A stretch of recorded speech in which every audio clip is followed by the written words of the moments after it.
I like the beginning of a cold on the air because I actually have a nice deep You voice. get that rasp. Yeah, it gives me that radio voice for once. I call it sexy radio voice whenever it's a chick that just had a cold and Yeah. she's like, all right. I feel like Barry White. We're recording. All right. And we can chop into this whenever the heck we want to start. The inaugural podcast. The what? The inaugural podcast.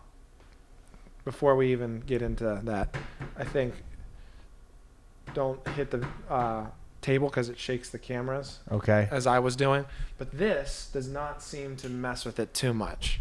No sound here when I'm doing this? No sound and also no shake or anything. Okay, good. All right. We are rolling. We are rolling. We're rolling. Okay. Yeah, like you said, this is the first one. Yeah, I don't even really know. We have no plans for this, so I think that's the cool thing that people can look forward to. Is it's completely off the cuff. The road my life has been paved upon is it's paved with no expectations. None. That's how I do it. You set it nice and low, and then you can just step over your hurdles. One at a time. Easy peasy. Yeah. I think there's some cool topics that we can talk about, but and we kind of went into it thinking about some that we could talk about. As you were leaving, we were talking about asparagus pea. Well, yeah, and did you tell me you can't smell the difference between normal pea and asparagus pea? So here's how it works. Some people have something that in their nose, or it's a gene or something that's shut off, so they can't smell asparagus pea. I thought it was just you can smell it because it smells like a dirty dish rag. No, but I can smell asparagus pea. It took me a while to recognize what true asparagus pea smelled like. Yeah, and like I said, dirty dish rag. Do you think it smells like a dirty? That's disgusting. So is asparagus pea. Asparagus pea is not awesome. It's not appetizing in any way. Dirty dish rag. Yeah. I thought our first conversation would be like about your background. Oh, there we go. We could start off that way. In martial arts, and my background in radio and comedy, because that's kind of like the difference between the thing. Sure. But asparagus pea, that's done. That's maybe that's the way we can just start every podcast. Neither of us are the host. Neither of us the co-host. We're just kind of, like I said, two guys hanging out. Obviously, if you're watching this, you probably got a link from one of our pages, so you might have a good idea who we are. But yeah, let's kind of introduce each other. From what I know of you, which ironically I didn't know you very well until we started training together.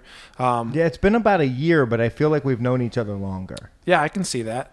But number one morning show in State College in Center County, in Central PA, if you will. Does it go further than that? Yeah, it does. I don't want to sound like a total ding-dong. Sure. But a few more counties, like in Huntington and Blair County and things like that. Sure. And it's number one in different demographics and things like that, but it's not always number one overall. I don't want to super brag, but it's people. I put it like this. I've been on the air for 15 years on different radio stations, and not everybody hates me yet. That's impressive. It's not terrible, and that was my goal from the beginning. Yeah, but that's what I went into knowing about you, was that you were a super talented radio show host, and everything I've heard and everything I know about you is just pure comedy. So I love it. I absolutely love it, and you don't need to, tone it down at all if you need to. We can go completely soaring off the radar when it comes to humor for this show, because I know you got it. Well, I worry about that because sometimes people take it a little too harsh. They hear what I say and they take it too seriously or something. I've always been like, make fun of all of it, or you can't make fun of any of it. Sure, and make fun of yourself. Self-deprecating is my cup of tea. Yes, and I think it's important, and I think this is a topic we're probably going to talk about tonight, but just in regards to ego, like it's good for your ego to be able to make fun of yourself. Exactly. And I hope people that watch this know that if you get offended at any point in time, there's a button right by your screen or whatever where you can stop. Just pause it. Turn it off. Turn it off. Whatever you need to do. Please don't blame Ryan for what I say. Now, for you, Ryan, what I know of you is, what I think of you anyways, is that you're Batman. Uh-oh. I am not Batman. I feel like you're Batman. You know, you can speak to your credentials better than I can, but I met you as Sifu to my son in Mighty Mites, and then I realized it just goes so much deeper. I mean, Dog Brothers and all the jiu-jitsu and all the training that you've done. You've dedicated like your life to martial arts, but it hasn't been a chore at any point in time. And it's just a passion that you turned into a career. And you have one of the top gyms on the East Coast for that reason. Yeah, well, thank you. No, martial arts has always been something that I've done for fun.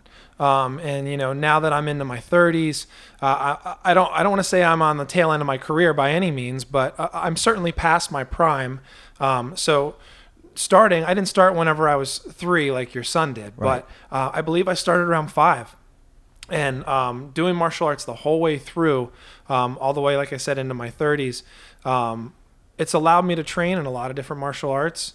It's allowed me to coach a lot of cool people. I never have claimed to be the best. You know, there's some people out there that say, oh, train with me because I'm the best person that you can train with.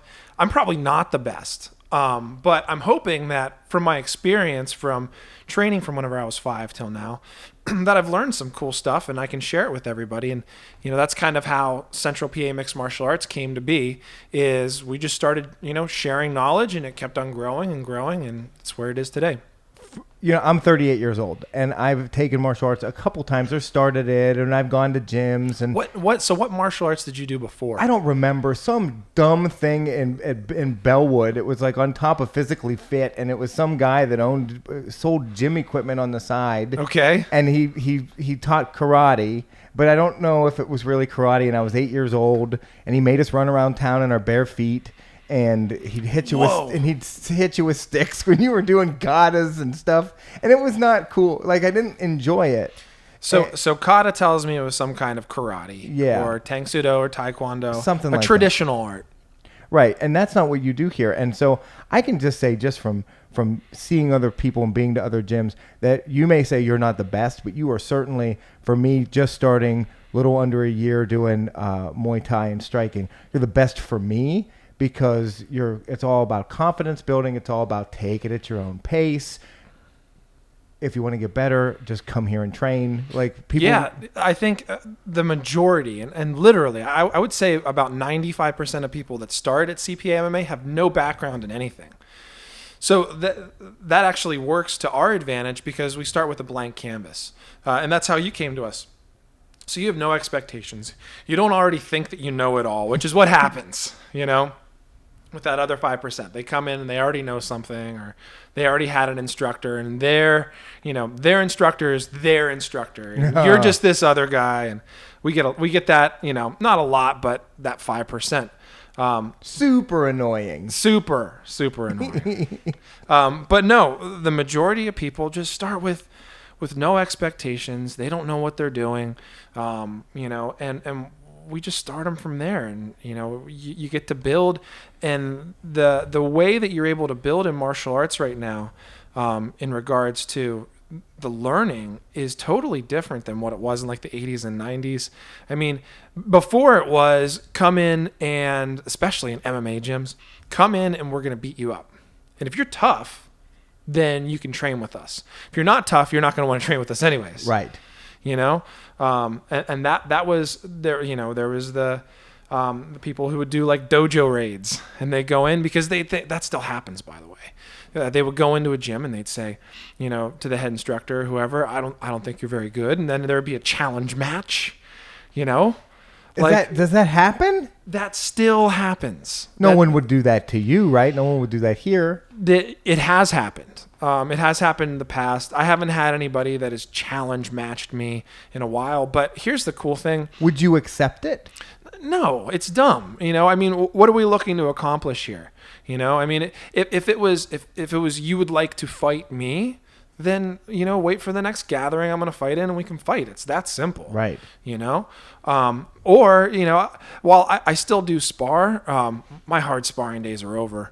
I'm always posting about, about the articles of like how beneficial light sparring can be and flow sparring and whatnot. But there was a time in my career where I was doing a lot of hard sparring, and I think I got some, I don't want to say brain damage, but I definitely took some hard hits that I wish I wouldn't have.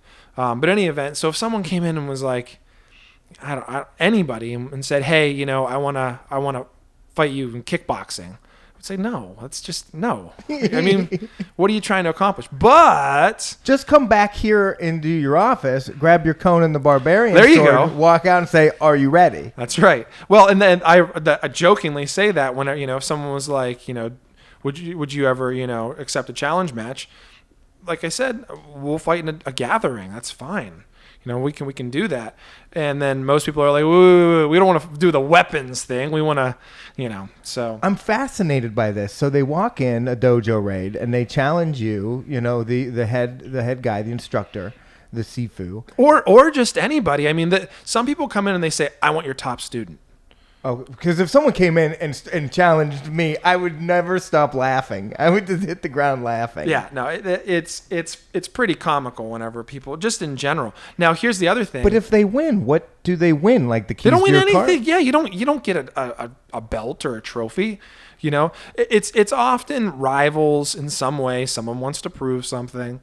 But no, what I will do is anybody who comes in, I'll roll with, and I'll do jujitsu with, and we can have an all-out match. I do that every day that I train, so that's different. I'll without question, I'll still do that. So if someone wants to come in and challenge a jujitsu match, we do that every day. Just come in and train, that doesn't happen often, but at some point, and I don't feel like getting you in trouble or starting anything right now, but at some point we will talk about rivals and things like that. Sure. Because I have rivals on the radio. You have rivals, I'm sure, in town. Maybe not in this town, but we're in between Pittsburgh and Philly. Sure. I don't know if you deal with any of that with NAGA and all those tournaments you guys do with jiu-jitsu and everything. Yeah, martial arts has really changed.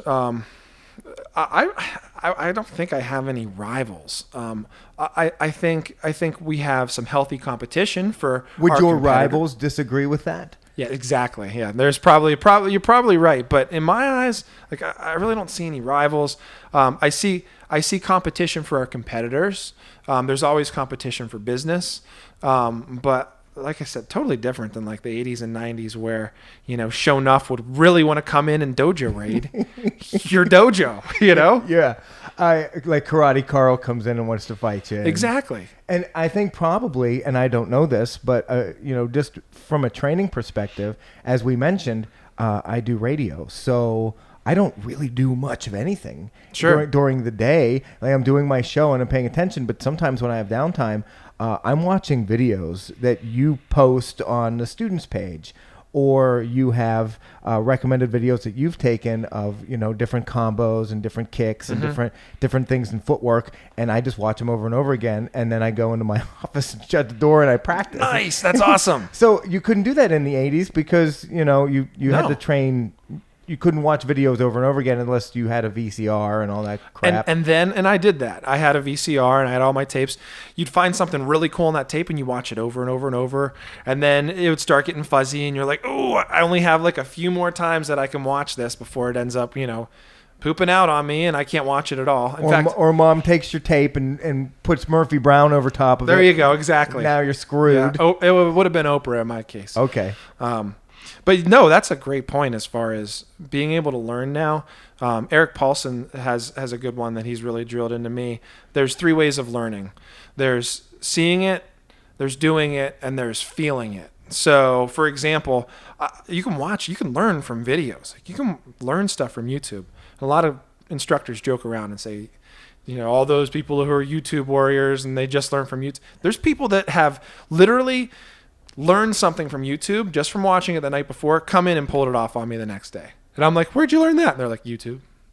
So it's possible. But there are people that can do that. I feel like you are to that degree, that kind of person. Like I have a friend, he's like, so I saw how to put a dishwasher together the other day on YouTube. And he does it? And he builds a dishwasher. Yeah, and I'm like, insane. I hate your guts. Yeah, there are a lot of people like that. Yeah, it takes me.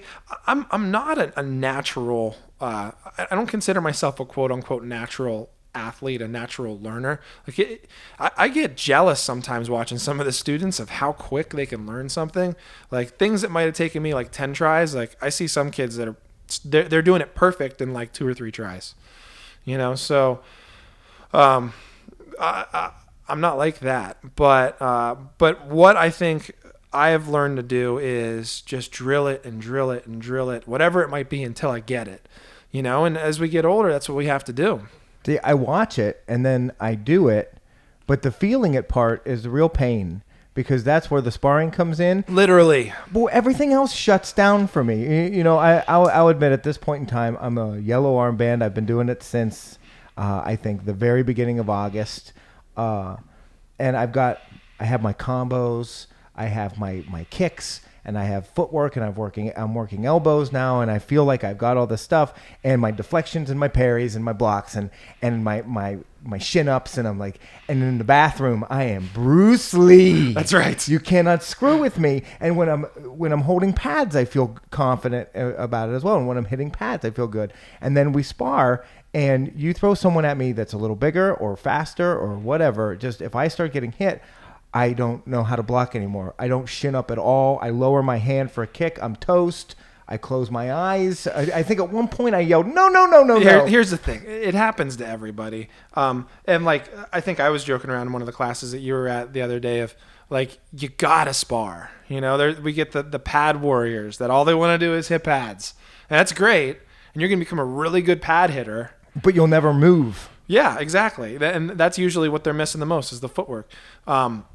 But no, like to kind of catch everybody up to speed on what we're talking about with the armbands. So on average, 4, sometimes 6 months for the first armband, yellow. And during those 4 to 6 months, you learn everything you need to know for fundamental defense and offense and footwork. Footwork can be offensive or defensive if you think about it. So now you're into the stage where, well, you just earned that, and now you're moving into using it.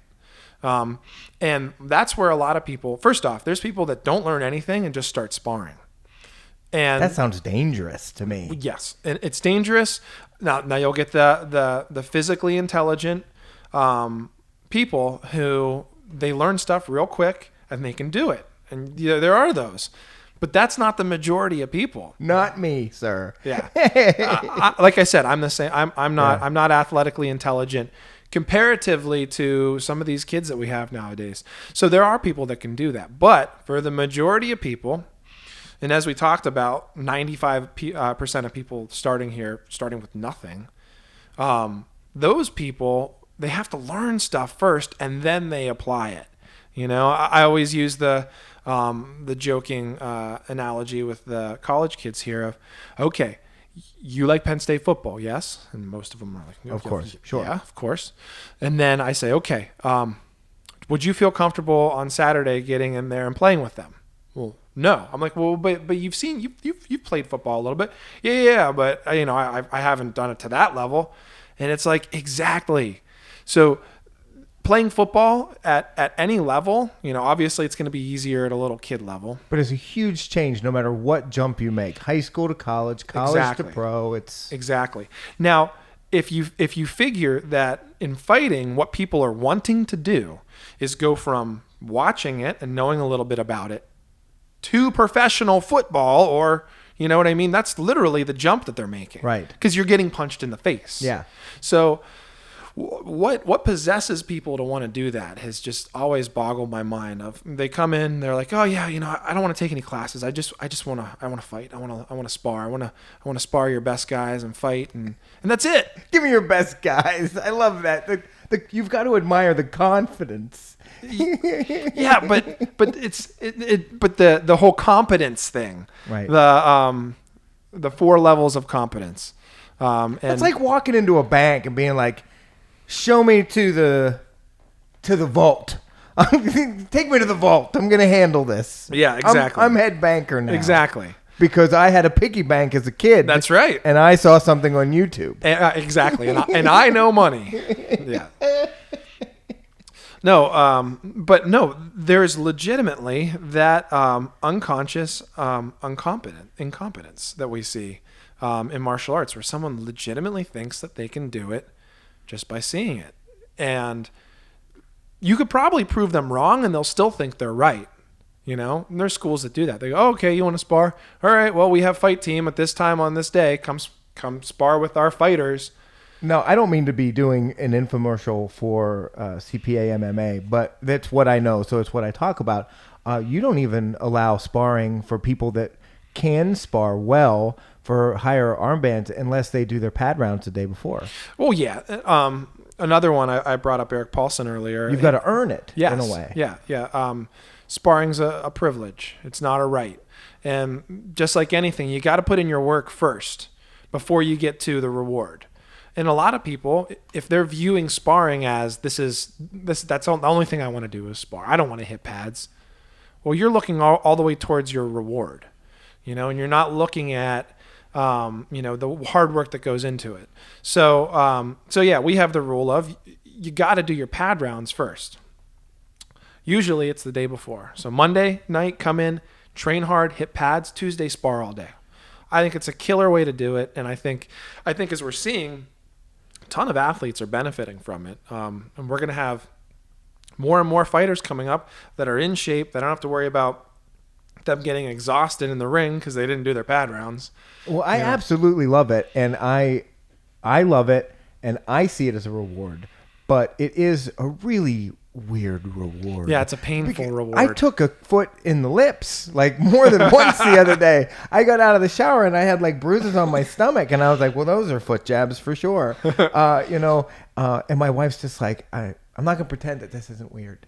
that you're looking forward to. I was like, today is sparring day, so I'm gonna leave work a little early. I'm gonna get the hell kicked out of me. I'm gonna try not to panic, and then I'm gonna go back to work. And sure, I'll see you too. Sure, but the whole time you're not really getting hurt. You know what I mean? No, because no one's trying to hurt me at all, and that's the next thing that I think is amazing. You tell me all these horror stories about tough dojo guys coming in and being all crazy, and you have all these cautionary tales. I've never seen anything like it. Every single person in this gym has been nothing but supportive from day one.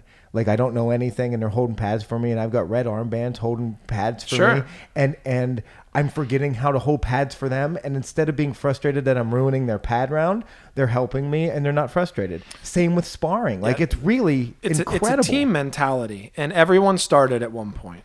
I mean, on Wednesday I was working with, I think, yellow armbands, and I think there was a purple and a, you know what I mean? So I work with everybody. I mean, and it's important to do that. Number one, as a higher ranked student, you can watch the lower ranked students and help them out. And then before you know it, they become some of the best training partners you've ever had. Like another example I always use is all the kids that we have, because we have the 11 and 12 year olds that are, some closer to teen. The goal is to have them start when they're around 13, but we get like the 11 and 12 year olds that are big 11 and 12 year olds and they're ready for it. They jump right into the teen and adult classes. And there's people that are like, nah, why would I want to hold pads for a kid? Or why would I let a kid hold pads for me? Well, 3 years from now, they're going to be bigger, they're going to be stronger, and they're going to have more experience than you do. And you're probably going to be helping them get ready for their fights. Exactly. Yeah. So I think people understand that, and they respect that. They understand that everybody is here to help everyone else. Here I am, technically, I'd be a middleweight if I was fighting in MMA. And Wednesday, I had Claire, yellow armband Claire. She's all of, hopefully I don't get it too wrong, but she's all of maybe 5'2", 5'3", 100 pounds. She's holding pads for me, So, and the kids hold pads for me as well, and that transfers into jiu-jitsu as well. So there are people out there that think that the way that they're going to get good is only working with people who are better than them. Only. And that's not true, because when you work with someone who's not as good as you acknowledge what they're doing wrong.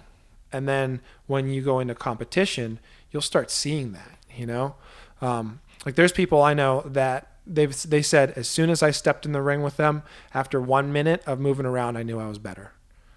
And it makes sense. And same thing with jiu-jitsu. That's another one. From the get-go, when you're rolling with someone, you're feeling it. You're feeling their energy, and you're feeling where they're going to move and whatnot. And it's almost instant that you can feel, okay, this person isn't as experienced and whatnot. It lets you play your game, like you being a yellow armband, the red armbands are just playing their game, they're Right. not being competitive. They're playing their game on you, and they're working stuff. And I'm starting to be able to recognize it, but I'm recognizing it after it happens. I'm in with a red armband, it's training for a fight, and we're sparring, and I have reach on her, obviously, because I'm 6'3", but that's the only advantage that I have, and I'm trying my best. And she's just super fast. And 1 foot jab to the stomach, boom, it gets through. And then the second one, bang, gets through. And the light bulb goes off in my head, and I have this thought, and I say it. I hear myself, and I say, throw it one more time, because I just learned how to catch this son of a gun, and you're toast. I've got this. I'm going to catch this. And it doesn't happen. And she goes to throw it, and I bring my arms down to catch the foot jab, and she question mark kicks me right in the face, and lightly, and then I look, and she gave me a look, and I gave her a look. I was like, that was a trick. I thought I had you. and Yep. it's, you learn how they set you up, and then when you're in an actual fight with someone that wants to hurt you, you know not to get set up. Well, and what you experienced was being one step ahead of your opponent. That's what the person you were sparring was doing, is they were just one or maybe 2 steps ahead. So they'll start tricking you, which comes into the whole concept of baiting. Like some people are totally against baiting. Like never bait, because you don't know when it's not going to work. And I get that. But then there's the people that just like that happen, a few foot jabs. Okay, here comes the next one, and it's something else. Kapow! I was like, throw another foot jab. And I wonder if there was a look of joy on my face in that split second where I'm like, I'm going to look so cool when I catch this kick. I've never caught a kick. And then I caught it, but I caught it with my mouth. With your face. Yeah. It's Yeah. good though, and I don't ever want anyone to hear this. And a lot of people that follow me on the radio, they might not have any interest in martial arts, so they're listening to this and they're like my wife, that are listening and going like, that doesn't sound like. Why are you doing it? I cannot tell you the amount of pride I feel when I leave the gym, or how good I feel. I've worked out. I've run 10Ks and 5Ks and I've lifted weights, and I've been bigger and smaller Sure. in my life. This is the only workout that makes me feel good on all the way through, like inside, outside. I just feel better, and I'm regretful that I didn't start it sooner. Yeah, there's a pretty good conversation going on about that on the internet right now. Of you could have started it when you were 5. But there's no better time than now to start, and be happy that you found it now, as opposed to never finding it. Exactly. So that's a cool way of thinking of it. But no, getting back to the safety of it, I think a lot of people will get intimidated when they start thinking about the idea of sparring, but when they finally experience it, and they get a little bit of it at a time, before you know it, you just keep training, you're going to be that red armband that's playing with the yellow armband. It's guaranteed, And as we said, it's not like you walk in and you the first day and Ryan says, okay, you're sparring today. You go 4 to 6 months of learning how to defend, how to throw a punch, how to you learn the basics before you go in, and so you're not completely defenseless. No. I'm not defenseless. My brain shuts down sometimes. Yeah, and that comes from not drilling it at a slower speed first. That'll happen. Or, we've talked about attributes before. You get the people that are really freaking fast, or they're really strong. And those are some physical attributes. And those are attributes that I kind of call them like an intangible physical attribute, because just looking at them, not seeing them move, you don't know if they're strong. They might look strong, but then you get those guys that like are all wiry and they have this crazy strength, and you think, I never thought that they would have that strength. So you have those attributes against someone who, like I said, with me, I'm not on the tail end of my career, but I'm not in my prime anymore, and I acknowledge that. I don't have the speed over, some of our orange and green armbands are faster than me with no problem. Yellow armbands might be faster. Plenty of people are stronger. So you have to start using your tactics and your technique and your skill and your experience to counter that. So and that can sometimes wear on your ego. Because you think like, oh, every time I spar with this guy, I just can't get near them because they're always moving, Or with jiu-jitsu, every time I roll with this guy, I get tapped, And it's you gotta just be realistic with where the attributes fall. Do you feel, as the guy that owns the gym, that it's bad when you get tapped? I know some people do. I don't think you do. When I get tapped? Yeah, like if you get tapped, do you feel like you shouldn't be getting tapped? No, because you're human. Yeah, exactly. I'm not invincible. There's always someone that's better than you, and I get tapped by our students all the time. When I spar, I get hit by people all the time. I never claim to be the best, but you learn from it.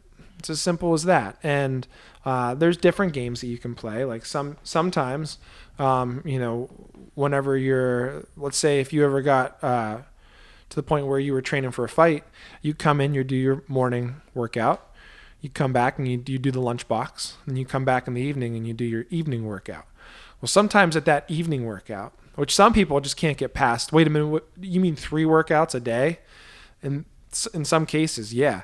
So that third workout, you're not going 100 miles an hour anymore, Like you might be sitting back and playing more defense. And it's the same thing with jiu-jitsu. Like morning workout would be brutal for me, since I start my morning work at 4:30. There you go. I'd be here at 2 Yeah. a.m. That would be pretty terrible. That would be bad. My biggest attribute, by the way, is I think that I sweat more than anybody else. I feel like any kicks or punches that they throw at me would glide right off me, and I don't hear you disagreeing with me. Sweating it, yeah, that's a good thing in some cases. Yeah, but I look like I jumped into a hot tub in a snowsuit.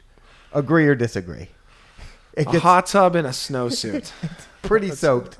That's pretty. Yeah. Yep. I would agree. I've never seen you train in a snowsuit, but I would imagine it'd be 2 or 3 people the first day. They were like, "Well, I'm glad I'm not the sweatiest person in class anymore." The other night we were doing planks, and I got up and someone said, "That's a hazard." Did you always sweat that much? I sweat like that eating potato chips on the couch in the summertime. As a kid, did you sweat like that? Yeah, not really. No. Once puberty hit, then I turned into a total disaster. And you just sweat like nonstop. It's my right armpit will sweat the most. So I don't know if I'm pitting here. No, you're good. So your right armpit literally sweats more than your left. My right sweats more than my left, but my left nipple gets hard and my right one doesn't. Wait. It literally doesn't. Even if you're cold, it won't get the right one's usually it's dead. It's like no a way. Dead nipple. If I tweak it and pull on it, or you that'll electrocute it, it'll perk up. But if I'm ever in a situation where I have a hard nipple, it's on the left. It's only on the left. And if I'm pitting, don't get me wrong, both armpits will pit a shirt. Sure, but you notice the one more than the other. Oh yeah, I feel like I need Botox in the armpits, but it'll just come out of me everywhere else. Like my body's crying. So do the bottoms of your feet sweat? I don't know about that. I don't think so. I think you would know. One side of my family is all foot sweaters, and the other side is all of them have the driest feet that you can imagine. And you'll see that with people that are training here too. You'll see their little footprints, and okay. Which I don't think I see with you. I think I usually just see a Jerry shroud. Well, because what happens is it just puddles, it fills up my legs, and then it just comes out of my body and my back, and then people are just like, "Wow, your shirt's soaked," and I'm just like, "You don't know the half of it it's a disaster. So I always feel bad, and there've been times, and don't get me wrong, because I'm not doing that now, where I'm like, should I offer to mop the mats? Like, I feel like I'm just wrecking the mats. We mop them every night. And you'd have to. And believe it or not, there's people in jiu-jitsu that sweat twice as much as you. That would be an advantage for them, because I feel like you'd be grossing out the person you're rolling with. Yes, yeah. In fact, I've coined a term called a sweat willy. So as you can imagine, it's a wet willy. And normally how it happens is someone's in mount position on you, and they're either setting up an arm bar or a choke or whatnot.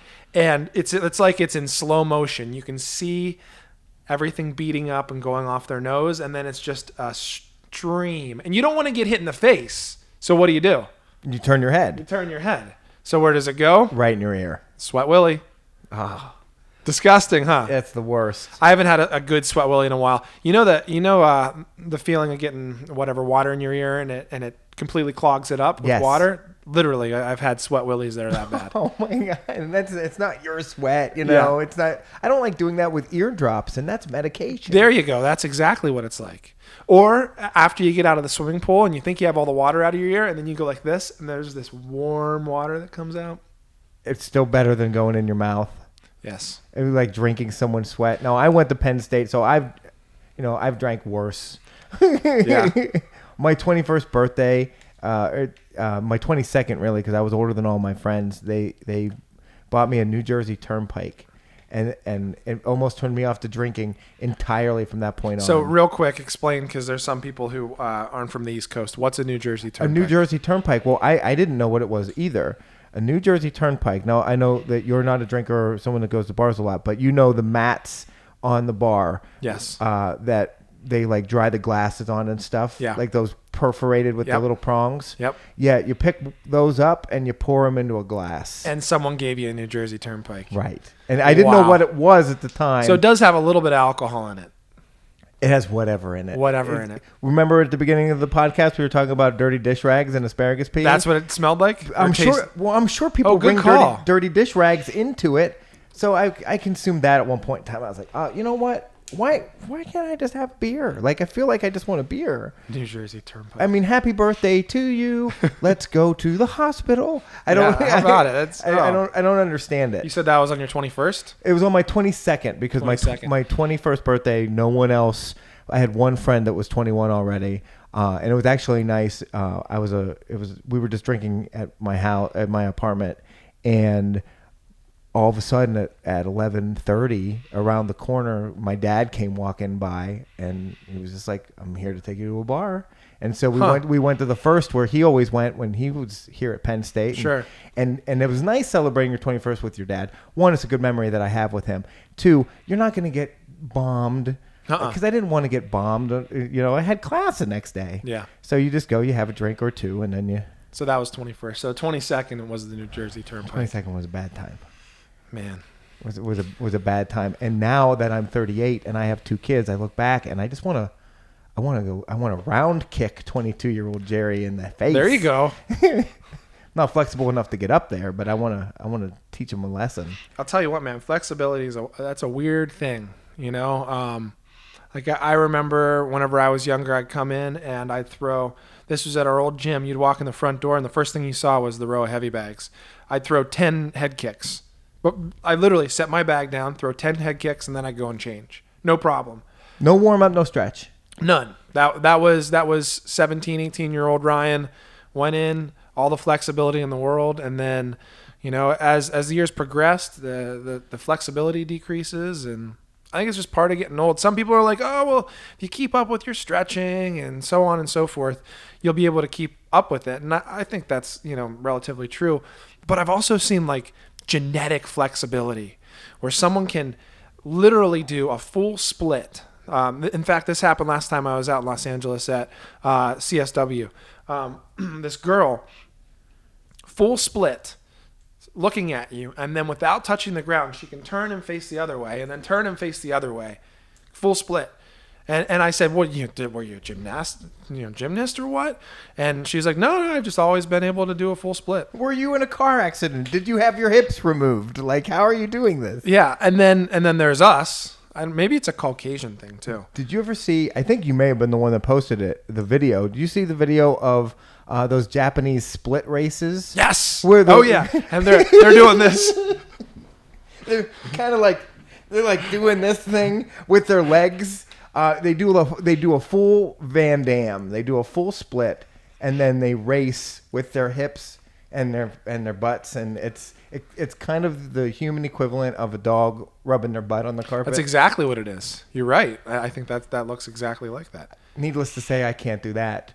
No. People say keep stretching and you'll get it. I am definitely more flexible than I was when I started, but yeah. I know I don't think I'm ever going to throw a head kick. I don't think I'm ever going to be able to do a full split. I just don't. Yeah, I really have never I never threw head kicks in any of my fights. I don't throw them much in sparring. But I can get a round kick up. I can get it above the belly button with no problem. But man, leg kicks are where it's at. You chop the tree down. Yeah, exactly. And I think with leg kicks too, you have less of a chance of losing your balance. That was a big thing in MMA a while ago. People would literally say, "Don't kick at all," because you're just going to get taken down. Like that was the logic. And then Uriah Faber and Jose Aldo happened, and Jose Aldo kicked even before that, but kicked the crap out of a really stud wrestler in Uriah Faber. And he couldn't do anything. He couldn't take him down. He kept on trying, and he just got leg kicked, The fight that sticks out to me for leg kicks, and it was almost a clinic, was Forrest Griffin and Rampage Jackson. Where do you remember that fight? Where vaguely everybody expected Rampage to win, and Rampage couldn't get inside in the first round because Forrest, he just kept hammering his legs, and then by the end you could tell that Rampage's legs, like he couldn't stand on them any longer. Well, Rampage initially started off as a wrestler. He was a high school wrestler, and then for some reason he started focusing almost exclusively on boxing with his. Obviously he'd throw some kicks and whatnot, but stand-up wise, mostly punches. I think it came from all the success that he had knocking people out. Do you think they start believing their own hype a little bit at some point? Yes. Look, perfect example, Conor McGregor. What was he looking for the whole time with Nate Diaz? Knockout. He's looking for that left hand. He's southpaw. He's going to set up that left hand. Who was it? I want to say it was Joe Lozon. Hopefully I'm giving props to the right person. But I think Joe Lozon said that, everything that he throws is smoke and mirrors just to hide the left hand. And I thought that was very well put. He does all of his spin kicks and everything. And what he's looking for is that left knockout. And he couldn't reach Nate. Couldn't get in there. But he was eating Nate alive with the strikes. Like Nate's face was bleeding like a stock pig. Yeah, I think Conor got the better strikes in the exchanges, but I do think that Nate may have hit him more. I'd like to see the stats on that. Do you think that it was a weight issue? Do you think it was a height issue and a reach issue? Do you think Conor should not try to move up to that size of man? Well, so let's start with why I think that he had problems with Nate Diaz. So Nate has a huge reach on him. And if you think about where someone has the most reach, it's at shoulder height. Because if you go up higher, you go down lower, your reach decreases. So Conor's face was pretty much at shoulder height for Nate. So he has the maximum amount of reach to keep Conor off of him. And even though he was getting hit, his strikes were able to keep Conor back, so all of his spinning kicks and all of his left hands kept on missing, so I think that was the biggest problem for him on the feet. And then obviously he got rocked and went in for that sloppy double leg. And then it was just Nate Diaz, jiu-jitsu 101, got mount, took the back, rear naked choke. If we had been taking side bets on the fight, I don't think that I would have bet that McGregor would be the first one to try to take it to the ground. Yeah, I mean that happens whenever you get rocked. You don't want to stand with them anymore. You want to get out of there. So what's the easiest way? Shoot him for a double, maybe go to clinch and try to regain your composure. But aside from that, why didn't Nate try to go down sooner? I mean, I know that he likes his stand-up, but he is markedly better at jiu-jitsu than Conor McGregor. And that's not a knock on... Everybody's making fun of McGregor's jiu-jitsu. That's not a knock on that. It's just he is world-class. Yep. Yeah, McGregor's jiu-jitsu is no joke. He's a stud. So why didn't Diaz just get him on the ground? I think it was because, number one, he wanted to do the Stockton slap. He wanted to hit him with the slap. I think he wanted to try to out Conor McGregor. He wanted to try to beat him on his feet. And I think that was a dumb idea. In fact, I joked around beforehand. I said, if I could just get in a room with Nate Diaz and say, listen, don't strike with him. Take him to the ground, choke him out. I would have put $1 million on him. No problem. I mean, no doubt that he would win. But until Conor McGregor shot in, it was just a stand-up battle. And, I mean, it sounds like we both agree. I think Conor McGregor was getting the better of the exchanges. Well, he was definitely getting the better of the exchange in the fact that he was hitting him more and he was marking him up and he had Nate bleeding. Was he hurting him? Because I saw Nate hurt Conor 3 times. Yes. And I never saw Nate at least give the impression that... I mean, he always looks like his bell is rung. I'm sorry. I don't Sure. Oh, yeah. His kind of... loose, drunken style almost. Is that what you're saying? Yeah, that, and just when he's talking and everything, he just seems a little just a step behind. That's a great way to put it. Just a step behind. I don't think anybody will disagree with you. But he never looked rocked ever. No. Yep. He didn't look injured to me or hurt, but you can still lose by decision that way. Yep, and I think that's what would have happened. I think if it would have went all 5 rounds. In fact, that was my other prediction. I said, if it stays on the feet, Conor McGregor by decision. Would it have been 5 rounds? Was that a 5-round fight? Yeah. Yes, because that was the main event, which I started doing. I want to say my buddy Phil Davis was one of the first people that did a 5-round, or he was scheduled to. I can't remember. I'll have to look back. But all main events now are five rounds. That's great. It is, and I think. Well, I know the reason that they did that was because with like a Fox card or any other card that's not pay-per-view, you want to give them as much as possible, in that card, since it's live on TV. So the 3-rounders, if you got a 3-round decision, it was like, I wish it would have went 2 more rounds. So they started doing that. Because a 5-round decision is really something special. Because then you both went into way deep water. Yeah, it was. Yeah, 5 rounds is no joke. I mean, that's 25 minutes of trying to put somebody else out. And you said the other day, and I looked at you because I thought it was, and then you said, hey, I'm serious. You said sometimes after you've been training and you train 6 or 7 rounds, the last round is what your first round in a fight looks like. Yep, especially for your debut. That's not hyperbole. No, I guarantee it. No, so that's why you want to. You can't sandbag it and only do 2 rounds and say, look, I look awesome. We're talking your last round of the day, the last thing that you've done. 3rd workout here. Sure, that's how you're going to look in your fight. You want to go in and come out at the same rate. You know what I mean, with your training, and that's going to tell you that you're getting close to fight shape.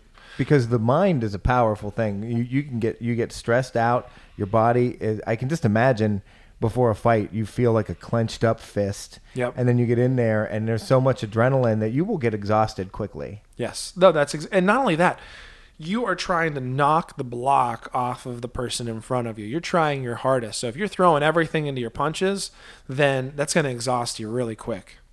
If you're sparring and you spar constantly light or medium sparring, 50% or whatever, is there ever a point where you put them in before a fight and you say, okay, so we need to have you spar heavy. We need to have you know how to throw your hardest stuff. Yeah. Never 100%. It's like a marathon, Isn't that a big thing? I don't run marathons, but I heard, know you put Band-Aids over your nipples if you do. Yes, you do. That's right. The chafing. Yeah. But apparently you never run the full amount of a marathon until your marathon. So I'm told. But it's similar.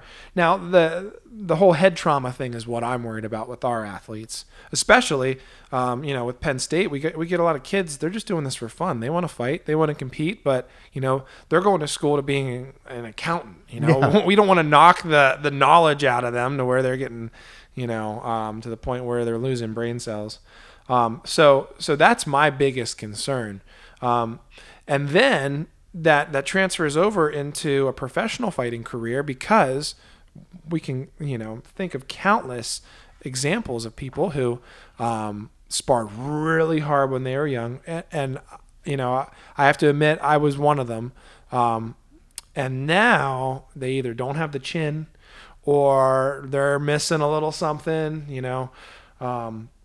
So safety is always my concern. No, I don't have them go 100%. One thing I will say is I kind of like the 80-20 principle, or you can alter it however you want, but 80% to the body. So like punches and kicks to the body and legs, 80%, and then 20% to the head. So that's one way that you can do it. So that you're not going to have to worry about your athletes getting head trauma, especially before a fight. Just so they know their own strength when they go into the fight and they're confident in their strikes. Yeah. The Thai mentality has always been not, I don't want to say light sparring, but not heavy sparring, and then super, super heavy on the pads. That's how they've always trained. I feel like that's a bucket list item for me, is to compete in a fight. I've been in fights, but sure. I mean, like, and you win some. Well, that's a whole other podcast. I'd love to talk about the fights that Jerry Valeri's been in. They haven't all been pretty, and they haven't all been nice. They're fun. That's for another day. Yes. But it's. I think that's something that I'd want to do at some point, but I also keep thinking that, at 38 now, sure. by the time I'm ready to compete in a fight, I'll be old enough to know better. I'll be old enough to know that 41-year-olds don't fight. Yeah, I'll tell you what. There's two avenues for you. First off, there is like master's class in boxing and Thai boxing and stuff, so you could compete against someone that's the same age as you. But chances are they've been doing it for 20 years. That's a possibility. Now, I never throw in my fighters, our brand new fighters, with someone who has a lot of experience. But what I do say, and I've held my word with this with every fight that we've had, if my fighter's 0-0, we'll fight anybody who's 0-0. That's the same weight and everything. Right. But I'll tell you, man, and one of these days I'm going to convince you to do it. Jiu-jitsu is that's a way that you can compete. I'm planning on competing in jiu-jitsu for as long as I can. I see myself competing in jiu-jitsu in my 60s. That's something I want to start almost immediately. I just, I have an 8-year-old, a 5-year-old. Our schedules are crazy. I get it. My wife's job, my job, I just never have the time to do it. But I want to make the time. And all the time I have right now, I'm just addicted to Muay Thai. Sure. I'm addicted to it. I'm almost myopic. Like, some people may come from this podcast and go, they really talked about Ryan's interest the most because he's the martial arts guy, and the radio guy, all he did was talk about martial. It's all I talk about, to the point where it makes really people in my life crazy. Yeah, that's what brought us together. Is I think you developed a pretty big passion for martial arts. But no, jiu-jitsu is different, man. I mean, I mentioned, I see myself doing it into my 60s. I come in here and I train jiu-jitsu. I do jiu-jitsu Tuesday, I do it twice. Thursday, I do it twice. Saturday, Sunday, I try to do the open rolls and come in and train. So, if you add all those up, I'm training 5 to 6 times a week in jiu-jitsu. And that's aside from striking, So, do you train striking? I know you instruct. Sure. All the classes practically. Yeah. But do you train striking? When I'll train into the 8 p.m. classes, which I did this week, for example. But with the striking, my main workout now has really been dedicated more to jiu-jitsu. But with striking classes, I usually focus more on the athletes that we're getting ready. But I'll try to work in, and I'll try to do my 3 to 4 rounds of pads at least twice a week is usually what I'm doing right now. When I was competing, totally different. You know, it would be jiu-jitsu and striking just about every day, sparring every other day. But I know what you mean, man. It's tough to have all of those things that you want to do, and you just don't have enough time in the day. Like sometimes I'm like, stupid job. Yeah, exactly. Like, why can't my job be what I want? Why do we need jobs? Why do I need that? Yeah. You know, and I'm not one to complain because I absolutely love my job. Like, Yeah. my job is my passion, my other passion. And I've always been one to entertain, and I'm a bit of an attention whore, Sure. if you've noticed.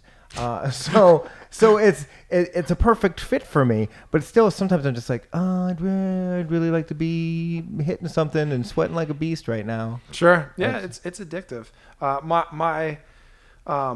My main love has always been sticks. Like that's my big thing. But I would say my passion has always been Muay Thai. I just love it. I would have guessed jiu-jitsu. I think I would have been wrong. I thought jiu-jitsu was your favorite kid. No, I don't think it is. I think Muay Thai has always been my favorite of all of the arts. But like I said, I have a deep love for stick fighting because that's how I competed. You know, and I've competed in jiu-jitsu plenty, but jiu-jitsu I've always used as a way to get me better at stick fighting. You know, I've never been one that wants to come in and try to knock somebody out with a stick or a punch or a kick or a knee. I've always been one that I want to take it to the ground, submit them, and try to get out with as little damage as possible. And, you know, I don't have to prove anything.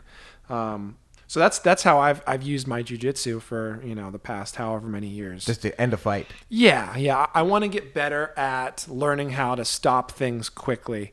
And like I said, I use it for a workout. It's just fun to train and get a good workout.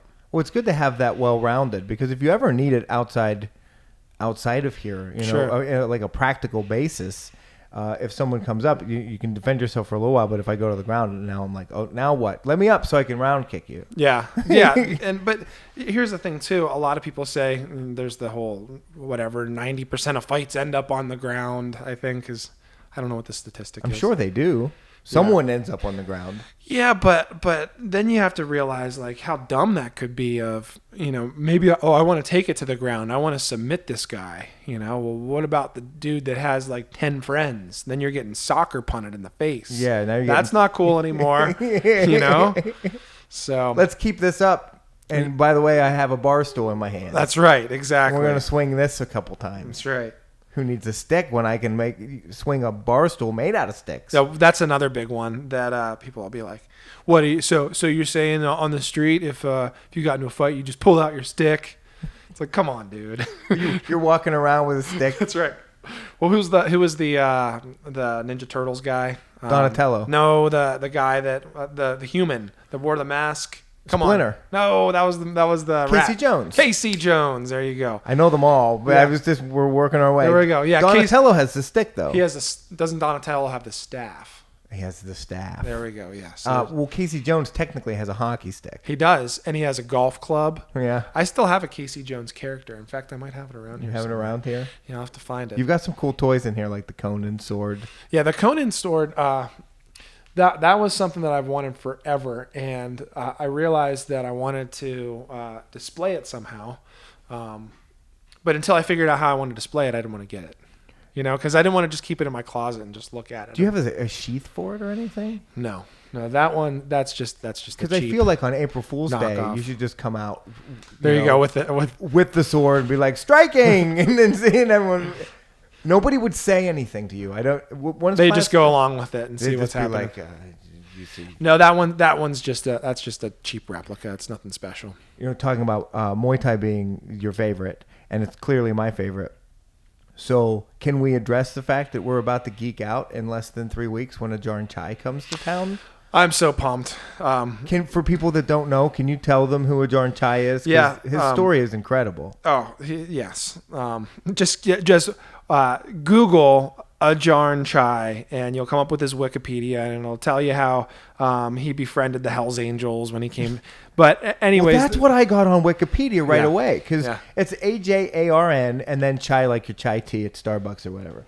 So it's Ajarn Chai, and I Googled it, and Wikipedia comes up, and all it says, so there's got to be more to the story, and it might not be your story to tell, but it says he came to the United States. He started Muay Thai in the United States. He's the founder of it in the United States. He befriended the Hells Angels and was helping them train. And then the FBI approached him, told him, "Stop that. They're not great dudes." And he went, "Oh, okay," and then started training the FBI. So like he didn't know that the Hells Angels were bad dudes. I don't think he spoke English then. I think he literally came to the United States as little English as possible just to get around, and that happened. No, but Ajahn Chai, like I said, I call him the godfather of Muay Thai in the U.S. He's the first person to bring it over. He was the first person to bring a pair of Thai pads over. In fact, you mentioned geeking out. My one friend, Scott Anderson, has some of the very first Thai pads that he brought over, which is pretty cool. That's awesome. But no, he is largely responsible for the reason that we see Muay Thai and MMA today. I think it would have been added, obviously, eventually, but we saw Muay Thai in MMA pretty early with people who were exposed to Muay Thai from it being in America through Ajahn Chai. But no, that in itself is enough. But he's an amazing instructor. I've been training with him since I was a little kid. I'm horrible with dates. I'm horrible with numbers, but I've been trying to figure out. I think it was 92 or 94, which was my first seminar that I did with him in State College. And I've just been training with him ever since. And our Muay Thai program is, I want to say, mostly his material. We then add in some other stuff and whatnot, but yeah, he's responsible for a lot. And does he get excited to come and do the seminars? Does he love it as much as? Yeah, wait until you meet him. So first off, so there's two Ajahn Chais. There's the Ajahn Chai out on the mat, which I think I kind of carry this over into my teaching from him. He's the dude you don't mess with. When he says to do something, it's yes, sir. And yes, you freaking do it. Whatever it is. And I've seen him dish out some crazy stuff. In fact, here's a quick story. He used to bring tape and tacks out with him onto the mat. And if you had that tendency to put your heels down, he would tape a tack to your heels. So you had to keep your heels up. And if you put them down, you got a tack in the heel. So anyway, so there's the Ajahn Chai on the mat. And then off the mat, he is just the funniest, greatest guy that I have ever had the pleasure of hanging out with. Super down to earth, really chill, always joking. Like he is probably one of the biggest jokers out of all the instructors that I've trained with. So there's the two sides of him, and both are awesome. He's my instructor on the mat, but he's like a father and a friend to me off the mat. I'm excited to meet him and to learn from him and to be able to say that I trained with. Yeah, he's a living legend. I mean, I feel like at some point the way you talk about the Thai pads that he brought over to the United States, why aren't they in the Smithsonian? Like, yeah, you're right. We should have a Smithsonian of martial arts that has stuff like that. Yeah, and the stories that he has, just about everything. I mean, he's been through it all. He's been everywhere. I'm dying to hear the Hells Angels story. Like, I really am. Like, there are holes. Wikipedia has. Yeah. Wait a minute. So what happened whenever this went wrong? Right. So what did you have a conversation with them? Did you break up with the Hells Angels? Were they okay with this? Did you have to fight your way out of the clubhouse? Yeah. Like now that you're training the FBI, how did the Hells Angels feel about that? Right. Yeah, there's definitely some holes, and he'll probably just laugh whenever you ask him. Do you have a jacket that says Hells Angels on it? Were you a Hells Angel? Like, were they going to induct you? He had long hair then, too. Oh, see? He said he met them at Woodstock. Yeah, I think that's right. He's the coolest guy ever. He really is. He's a cool guy. Did he ever train anyone that was in the UFC? You know, like Anderson Silva was great with Muay Thai. There's so many. Yeah. No, there's been a lot of people that have been in the UFC that have trained with him. One that I can bring up, which hopefully we'll have him on the podcast, is Tamden McCrory, the barn cat. Awesome guy. I've known Tamden for a long time, and he's always just been a stellar dude. But he's been part of the Thai Boxing Association for a long time. Does Ajahn Chai's seminars. He's trained with all of the. I want to say the majority of his striking comes from one of Ajahn Chai's students. So he's probably the most recent example. But then, I mean, you could even go back and say, Donald Cerrone is another one that I'll talk about. Cowboy. The Cowboy. Yeah. You love the Cowboy.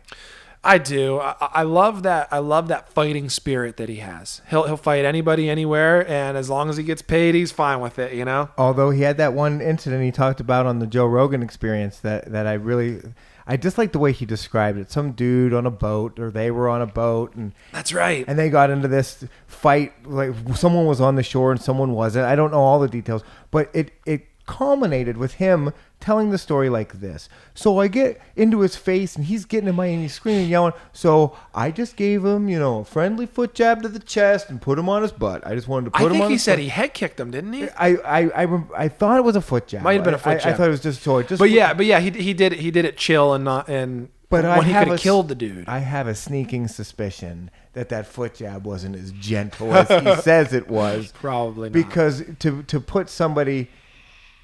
Or maybe it was. Maybe he's just so precise that he knows what it's going to take to make you sit down. See, that's what fighting does for you. Like, honestly, I think if someone were to try to fight me on the street and it literally turned into a physical altercation, I have a feeling that I would just take their back and just start tickling them or something. You know what I mean? Like really? I'm out of the gym right now. I don't want to fight. I don't want to fight. But have you ever been in a situation where they don't know who you are? They don't know what you know. And that's the biggest thing that I don't understand why people start picking fights. It doesn't matter what size you are. Nobody knows what the other person's carrying in their head. Sure. You don't know what information they have. So have you ever had someone get a little lippy with you? You're so low key, I can't see you. My mouth gets me into trouble a lot, so I feel like I'd have more altercations than you. Yeah, I haven't had anywhere it turned out to be a full-fledged fight, between me and another alpha male, if you will. Most of the times that happens, it's pretty easy to chill them out. And but in my teen years, I was definitely beat up plenty. Which that's another beat up. Beat up. I was the beat up one too for a lot of it, and then I grew, and then that helped a little bit, but not much. Well, I've never been a tough guy. That's not my thing. My story, and this maybe we'll cap this off. Which I didn't think I was going to bring this out on this podcast, but maybe. How long have we been going? I'm just curious. This has been an hour. This is a little over an hour right now. We're cooking. We are maybe. So I'll end with this. So yeah, getting beat up in my teens. I want to say I was 15. Did I tell you this story? No, I'm just laughing because we started with asparagus pea, and now we're ending with beat up in my teens. Yes, all right. So I'm bookends. These are nice. So it was me, my father, and my one friend. We went to Tennessee, to Gatlinburg. Have you ever heard of Gatlinburg? Yeah. Oh, yeah. Pretty cool little. I think they call it kind of like a boardwalk in the Smoky Mountains. That's kind of like the vibe. But anyways, first day we get there, we were skateboarders, by the way. I'm a huge skateboard fan. There's even a skateboard in the shot right now. But we get there and we have our boards and we're eating at a McDonald's, and there's these huge roided out bike cops, huge, like wearing schmedium button up, like cop shirts. They're and we're talking bicycle cops. And they don't look right on a bicycle. No, they don't. So this isn't like chips. They're not on motorcycles. No. These are bicycle cops, but they're giant. And they're in McDonald's and they're eating their quarter pounders with their helmets on and everything, and their goofy sunglasses. So this sets the scene for you. So I thought, you better to ask for permission than forgiveness. So I go up to him and I said, so what's the policy with skateboarding? And I'm 15 years old. What's the policy with skateboarding in Gatlinburg? And the guy, super thick accents, like, I'll catch you, skateboarding anywhere around these parts, and just started flipping out. And I just kind of backed off and I said, well, okay, we won't skateboard. So fast forward like I want to say it was like the next night. These guys sound like cartoons. They really were. Like parodies of themselves. They were. So fast forward to the next night, my friend and I are skateboarding. There's a few other skateboarders. And I hear, cops! And everyone just starts running. And since everyone's running, I just start booking too. So I start booking towards this hotel. And my friend Danny is just kind of chilling there. And the cop said, stop! So Danny stops. And then they say, stay right there to Danny. And then they start running after me. And I'm running down to this like hotel. And you know how sometimes with hotel parking lots, they kind of have to like grade back the hill or whatever to add in some parking spots. So there's kind of like a drop off, and they'll usually like have a stone wall. Like a retaining wall. Exactly. That's all it was. So I see that, and I'm like, I guess I'm jumping off this sucker, and I'm just going to keep going. And it kind of fell off into some more grass. And I look behind me, and this bike cop's just on my tail. And I jump off, and then he doesn't see it. And by the way, like I said, it was night, so it was dark. Are they the same cops from McDonald's? They're the exact same cops. I was going to get to that. Okay, I died. So this guy just booking it on his bike. Usually when you jump off something, you want to pull up your front tire so you can land. Well, he just nosedives and just smashes his bike. And the reflectors fly off and everything. And I look back and I'm just kind of like stunned. And he's like, stop right there. It's a bike copolypse. Yes. Well, luckily, so he goes, stop right there. And I'm like, oh my God, that's the same thick Southern accent I heard at McDonald's. I'm holding my skateboard in one hand and I have my other hand up. And for some reason, it was only one of them. I don't know where the other one went. I think he must have chased other. He probably crashed somewhere else. Something. So he gets my skateboard, and he chucks it across this parking lot, and it smacks into 2 or 3 cars. And I'm like, oh my God, this guy's ticked. He's gonna kill me. He takes me by the neck, slams me up against this blue Dodge Caravan. I can still remember it. The paint was fading. Slams me up against it. He's holding me against the hood, and he goes, how are you? And I'm like, and I'm cocky, and I'm like, I'm fine, officer. How are you? And he goes, boom, and punches me right across the face. And he goes, how are you? In that thick accent. And I'm like, officer, I told you I was just fine, but he just boom, hits me again. And he goes, how old are you? And I go, how old are you? I'm like, I'm 15. No joke. These are the words out of his mouth. He goes, don't lie. Boom! Hits me again. So 3 punches. My face is all bloody. Red. No, I wasn't bloody, but I was definitely puffy. Yeah. He didn't. I wasn't knocked out, but he hit me hard. And I go, officer, I swear I'm only 15. And he goes, let me see your driver's license. I'm like, sir, I'm not trying to be cocky, but I don't have a driver's license because I'm 15. I'm 15 years old. So he's like, what do you have in your pockets? So I pull out, and I had like, I don't know, $20. And I had my hotel key, and that's it. That's all I had. And I had my skateboard. He takes my money. He takes my hotel key. He takes my skateboard that he skipped across the parking lot, and he goes, get out of here. And he let me go. So that's how, and then he gets out of it with $20 and he beat up a teenager. Yes. Yeah. So then I go back to the hotel, and I'm getting close to the hotel, and I see this person just kind of ducking behind the bushes, and it's my friend Danny. I'm like, Danny, it's me. He's like, oh, where are the cops? And I told him, like, I think they're gone. So fast forward to the end of the trip. I told I forget what I told my dad. I didn't tell him I got beat up. I think I told him I ran into some bushes or something like that. But then I told him, I said, this is on the way out of town. I'm like, we need to stop by the police station. He's like, why? And I'm like, one of the cops took one of my boards, and he said I could have it back when I leave, which wasn't true either. Oh, that wasn't true. No. And he's like, all right, we'll stop by the police station. So we stopped by the police station, got my board, and then probably, I want to say, 100, 200 miles out of Gatlinburg, heading back towards Pennsylvania, I said to my dad, I actually got beat up by a cop. So now, if you had told your father that before he went into the police station, would it have gone well? It would have been different. It would have been different. It would have been a little different. I want to point out the obvious here. So you guys are skateboarding. You're not drinking. You're not doing drugs. You're skateboarding. Cops show up. freak out, chase you. He crashes a bike. He throws the skateboard, hits 2 cars with it, throws you up against another car, beats the living hell out of you. Punches me 3 times. Takes your stuff, your money, your hotel key. He does more damage than any of the 10 skateboarders. Question. Yeah, no, I think, they're more of a medicine. Oh, they really were. They hated punk kids that were skateboarding because skateboarding was illegal, and the kicker. Skateboarding's illegal. What is this? Footloose? That's right, exactly. The kicker of the story was that was the first time I was beat up by a cop. So there's more. Oh, the first time. That was the first time I was beat up by a cop. I feel like that's a good place to wrap it. I think it is. Well, this has been fun. About an hour and 15 minutes.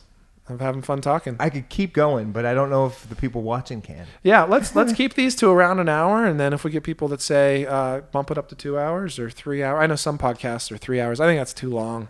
I did a 4-hour show today. Like for me, I do a lot of content. But do you think that people are sitting down listening to all 4 hours, or are they kind of tuning in, coming back? You know what I mean? There's a lot of turnover, and the next time I can talk about how I set my show up, and there's some repeats and things like that. Sure. Like the 6 o'clock hour, sometimes I do a feature there that I also do in the 8 o'clock hour. 7 o'clock I do it in the 9 o'clock hour. Listening kind of turns over quite a bit. Sure.